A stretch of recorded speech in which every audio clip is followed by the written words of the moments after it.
back in the mid-70s, I started my martial arts training at a Shaolin school in Fullerton, California. Later, he moved off to Buena Park. His name was Duke Cheng.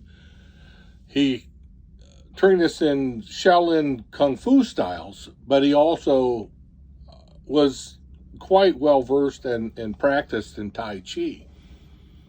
And he had us in the classes I was a slow learner. It took me years to finalize the form, which I have adapted to myself. I'm lucky it's not a martial law. Being a martial art, I have a little bit of creativity in it. But the Yang style that he taught had somewhat structured form. And whenever someone would get into the class and be really loose, kind of the hula hands thing, he'd bark up and said, Tai Chi's not dance, it's war. And so that's how this particular shirt came about. And I know there's been other people make the joke about that over the years, but first time I ever heard it was in the mid-1970s when Duke got mad because somebody got really too light with the hands and stuff.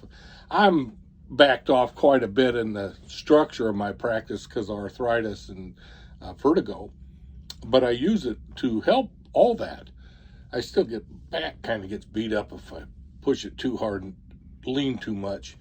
But I do like Tai Chi. I find it very refreshing and invigorating, and I hope you like this little snippets that I have. Thank you.